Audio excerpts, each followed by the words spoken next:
This video is brought to you by Star Conflict, a free, fast-paced online space action game featuring large-scale battles. Play Star Conflict for free and support this channel and get a Black Hawk spaceship and a 3-day account boost as a bonus. There is a link below. And let's get into it. Number 10. Kettenkrad. Flying boats and cars may be well-known concepts, but mixed-use vehicles get even stranger in World War II. The Kettenkrad was one of the most unlikely things humans have built, a motorcycle tank. Yes, it was a motorcycle built with tank tracks, designed in 1939 and in service throughout much of World War II. Just too bizarre, the machine has since become a sort of collectible for those who were into war history. The bike tanks had a variety of uses and were produced up until 1944. They were agile for a tank-type vehicle, named a tracked vehicle, and reached speeds of over 40 miles per hour. The machines had only 36 horsepower, but could propel the contraptions over all varieties of terrain. Originally, a Kettenkrad was designed to be dropped at battle sites via the Junkers Ju-52 aircraft. While it was not armored, the Kettenkrad was clearly a bike that incorporated the design of a tank. Number 9. Antonov A-40 flying tank. Yes, you heard that right. The Antonov creation was one of the craziest things you could think of. A flying tank. The glider married a huge tank with twin wings to make it into a glider that would be released after being launched with the assistance of a plane. The machine was tested in 1942, but the concept was scrapped after it failed to generate much traction. Soviet T-60 tanks were fitted with gigantic gliding wings and tail booms, then towed behind a repurposed bomber before being released. The giant gliding contraption was to fly into the battlefield, where the tank would detach from the airborne equipment and head off into battle. The idea did not work out too well, but it was certainly unlikely and innovative. The Antonov A-40 Krylia tanker, translating to tank wings in Russian, was ultimately scrapped, but certainly showed the bizarre innovations that result from wartime logistic predicaments.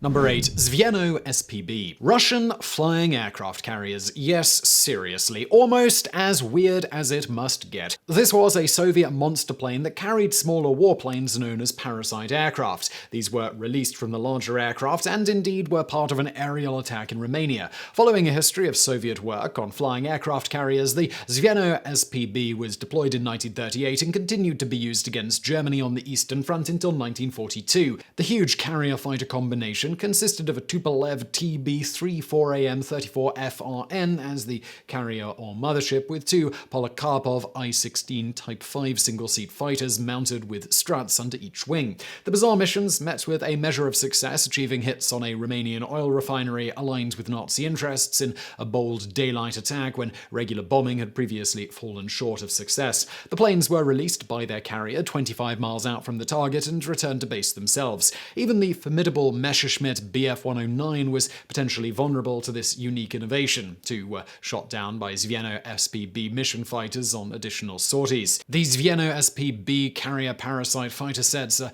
thought to have completed approximately 30 missions. Number 7. The Gustav. Recalling something from a science fiction horror novel, Nazi Germany built the world's largest gun, the Schwere Gustav. Of course, Hitler was gloating over the monstrosity and inspected it in person with Albert Speer. If you're thinking a huge machine gun tucked under a clandestine operative's trench coat, well, think again. To move this gun, you would need a train, and it wouldn't fit in many buildings. The awful weapon was 4 stories tall, 155 feet long, and fired shells that weighed as much as 2 small cars, over 10 tons. The barrel had a caliber of 31 inches and was 98 feet long, while the gun itself weighed 1,350 tons. The gun had been created based on the calculations of engineer Erich Müller of Krupp. The idea was that it would be able to shoot through 23 feet of reinforced concrete or around 3.3 feet of steel armor. The Gustav was viewed as an asset that would permit a breach of the Maginot Line, a heavily fortified obstacle in the way of Hitler's invasion of France. However, the gun was not ready for the invasion and was tried later elsewhere, but it was ultimately found to be impractical. Number 6. WindKanone. The Nazi regime poured money into all means of shooting down aircraft, from flak to interceptor fighters, but one of the strangest anti-aircraft attempts by the Third Reich was the WindKanone. The machine looked absolutely bizarre, like a bent pipe that was rotated and pointed skyward. The WindKanone was so powerful that it could demolish wooden boards positioned 200 yards away without ever firing a solid projectile. The bullet was a set of compressed air blasts that were intended to strike targets with severe destructive and disruptive effects. The blasts were intended to damage and hinder aircraft passing overhead, causing a crash, or so it was hoped. However, the anti-aircraft air blaster, as one could describe it, was never deployed in combat, despite all the effort that went into designing and testing it. And if you're interested in combat, well, let me tell you about today's sponsor, Star Conflict. In Star Conflict, you can take part in epic space battles where you can fly over 240 spaceships from 4 different factions, loads of different ships to choose from, and you can basically find something that matches how you like to play. Maybe you're someone who likes to just get a big old destroyer and go in guns blazing, or maybe you're someone who'd prefer a more nimble interceptor. Like I say, there's a lot of choices. 240 choices. And what can you do in the game? P2P, cooperative raids, it's all open world, so there's loads of different things going on, lots of danger, lots of rewards. It's a game that's also super easy to get into, you can just load it up and start playing. But it's also tricky to master, so there's a lot of space for developing skills. It's lots of fun, it's free, it's a great way to support the show, so get a Black Horde spaceship for free and 3 days of account boost. Just click below to get started.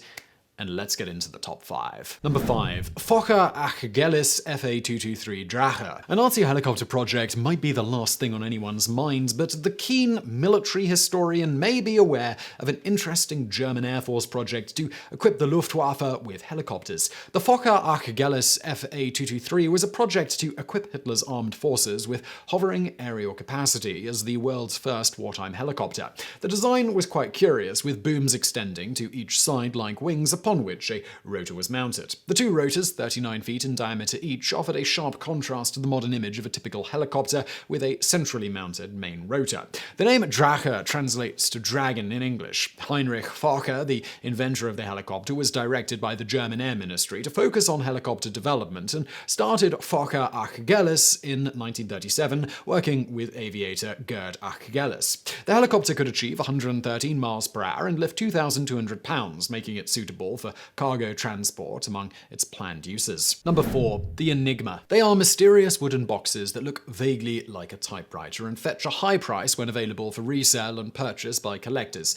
About 250,000 Enigma coding machines are still in existence, and they can be exceedingly expensive. One was estimated to be capable of selling for $100,000 at a military artifact auction by Heritage Auctions. Equipped with keys, cogwheels, and more, the tidy wooden box-housed machines were central to Nazi Germany's quest for control of Europe. The codes produced by the Enigma machines were viewed as unbreakable, but were cracked by codebreakers under the leadership of Alan Turing, the mathematician from Cambridge who was arrested after the end of the war for being gay and who tragically committed suicide. The Enigma was shockingly powerful. Combination potential reached 3 times 10 to the 114th power, but was used far below its potential by the Nazis. Churchill viewed the machines as so dangerous as to warrant destruction. As a result, the majority of the remaining devices were scrapped. Number 3. Flea Bombs. Biological warfare is nothing new. World War II tragically had some of the worst biological attacks in history, including when the year 1940 saw an Imperial Japanese Army Air Service raid on China using weaponized fleas. Bred in labs, fleas purposefully infected to carry bubonic plague were dumped out of aircraft over select Chinese cities from 1940 to 1941. Thousands of Chinese citizens died in the following outbreaks. The works of the notorious Unit 731 were associated with many of Imperial Japan's worst war crimes against Chinese citizens. Their lead doctor, General Shiro Ishii, built clay bombs that contained 30,000 fleas per bomb, mass-bred in giant containers and infected with plague. General Shiro Ishii believed biological means would be useful since they were bad enough to be banned under the Geneva Protocol of 1925. Number 2. Krummlauf curved rifle. Shooting around corners might seem like the impossible, but one bizarre World War II weapon, conceptualized under Third Reich combat superiority ambitions, sought to do just that. The Krummlauf curved rifle attachment, a project started in 1943, fitted onto the STG-44 assault rifle. The machine looked like a bent garden wand attached to a normal weapon, but was seen as a surefire way to gain the upper hand by shooting without being seen. The plan was for combatants to be able to aim at the enemy without being in the line of fire. While many German weapons were studied by the Allies, the Krummlauf slipped into obscurity after the end of the Second World War. A core challenge with the gun was the speed at which the barrel wore out. The turning bullet, of course, damaged the weapon attachments. While novel, the shooting system was nowhere near as effective as was hoped. There were 2 Krummlauf varieties, one with a 30-degree bend and one with a shocking 90-degree bend for use in tanks and other armoured vehicles. At an auction, the rare military device fetches a rather high price. Number 1. Bachem Ba 349 Natter. Desperation to stop Allied bombing raids created some adamantly outlandish German interceptor projects during World War II. Really, a human-occupied surface-to-air missile, the Bachem Ba 349 Natter, translating to Adder and also known as the Viper, was one of the strangest and scariest creations of the Reich, both in its intention and due to the danger posed to the pilot. Designed by Erich Bachem, famed for creating the Feisler Storch, the Natter was constructed largely of plywood. 24 rocket launchers filled the near entirety of the aircraft's flattened nose. The 20-foot-long aircraft, with a 13-foot wingspan, was to be launched towards advancing bombers vertically, controlled by an autopilot system. The pilot was to be given control for the last part of the flight before blasting the rockets into a collision course with the targets. The almost 5,000-pound aircraft was incredibly fast, reaching speeds of 620 miles per hour and climbing 37,400 feet per minute. The flights were to conclude with the pilot bailing out and part of the machine undergoing parachute recovery. The program was stopped before it launched by testing issues and the Allied capture of Natter launch sites.